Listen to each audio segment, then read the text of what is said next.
We start with breaking news. Melissa has made landfall, slamming Jamaica as one of the strongest Atlantic hurricanes in history. And here's a live look at the current conditions there. The storm has devastating sustained winds of 175 to 185 miles an hour. Forecasters warn Jamaica will likely get 30 to 40 inches of rain that can cause catastrophic flooding, landslides, and widespread damage. While some residents evacuated, others, including tourists, are now taking shelter, and they have been forced to wait for the danger to hit. We will have a storm surge above 17 feet in many areas. We are real worried because it might just rip the whole place apart. You know, I got my wife and kids here, also got my mom, my parents. You know, as long as we get through the wind and the rain and everybody is safe, that's all I ask for. The storm is expected to move towards Cuba tonight, but as a weaker Category 4. It's forecasted to continue weakening when it heads toward the Bahamas. It should hit there tomorrow as a Category 2 hurricane. Here in Colorado, you see there, snow fell in the mountains last night and it was really coming down. This video was from the top of Keystone Resort and it really piled up also at Loveland, and just a half hour ago, the snow was hitting the 10-inch mark, but at Winter Park, just an hour north of Loveland, that snow stake measured just below 4 inches. Well, here now is Chris Bianchi with our 9 News Weather Impact team. Hey, Chris. Hey, Sam. Yeah, so a couple things weather-wise going on. First of all, that storm system that brought us that snow in the mountains last night is now here in the upper Midwest and down through parts of Kansas and Oklahoma. So long gone, so we're getting high pressure in its wake.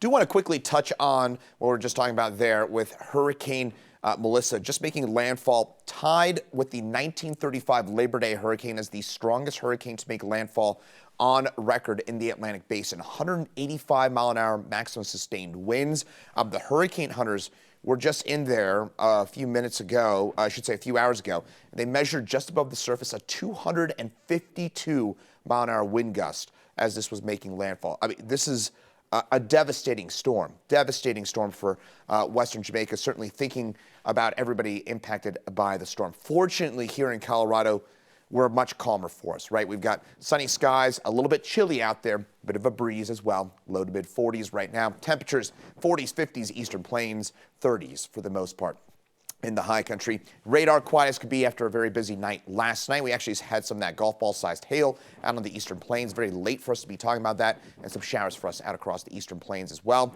Forecast next few hours will be mostly in the 40s, but again, a bit breezy across the metro area today and across eastern Colorado. Gusts up to about 20-25 miles an hour. 49 degrees for a high temperature today.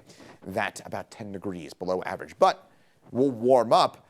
And then later this week, we're going to have some indirect, slight impacts from Hurricane Melissa. I'll explain that for you in just a couple minutes. Chris, thank you. A Denver police officer and 2 other people are hurt today after a shootout at a gas station last night.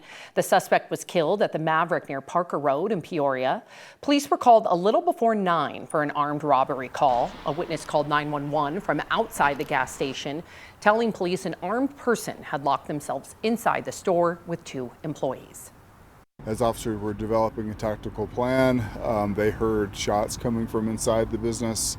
They then recognized a sense of urgency and then forced entry into the business, started making their way towards where the gunshots were seemed to be coming from, because the gunshots continued.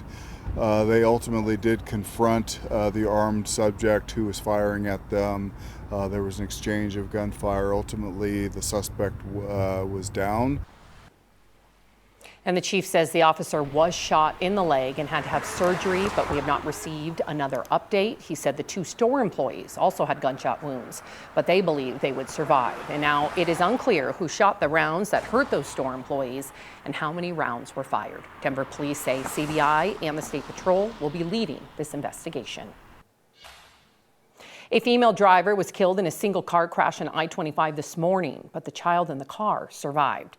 It happened around 7 a.m. near Ridgegate Parkway in Lone Tree. While responders were working the scene, lanes were closed and traffic was backed up down to Castle Rock.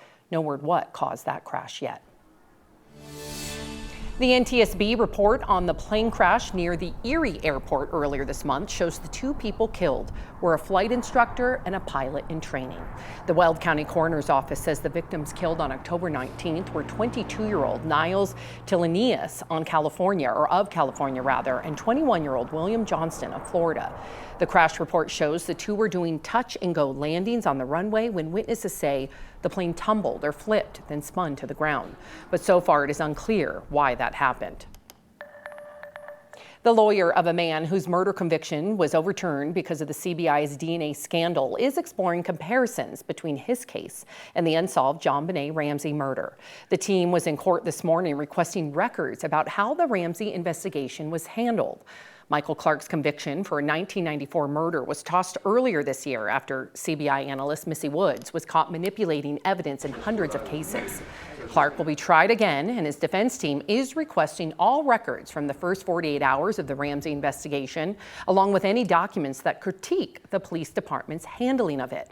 The goal is to show that investigative mistakes in the early stages of both cases have created situations where the murders cannot be solved.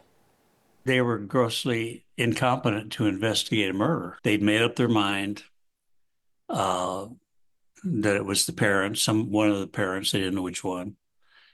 And that was it. And the same investigator, Tom Trujillo, worked on both cases, and Ramsey says Trujillo was a roadblock. He's now retired and cannot be reached for comment. Boulder PD also declined to comment, calling the Ramsey case an open investigation, Clark's lawyers claim.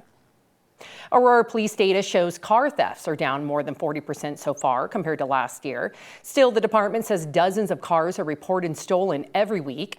Aiden Trujillo is one of the theft victims who had his car stolen twice. The most recent time was on October 15th. Ring camera captured his car being taken away from his Aurora home. His car was later found crashed near Lima Street in East Colfax. Officers say no one was hurt at the scene when they arrived. What hurts more is just like all the stuff I had is gone, more than, you know what I mean? Like, I don't know. I don't even know what was in it anymore because it's just like I was living in it. Like that was just like all my stuff. APD says it has not identified a suspect, but they were able to identify and charge the other driver in the crash for leaving the scene and failing to provide proof of insurance. Today, a new green space in Denver is now open, and this afternoon, city leaders, including Mayor Mike Johnston, will celebrate the official opening of Park Hill Park. The city took over the land through a historic land exchange, and now it's open from sunrise to sunset for passive recreation, so visitors can walk the trails, enjoy the natural landscape, and even spot local wildlife. The city says there is a long-term plan for the park, and they will soon be getting community input to finalize those designs.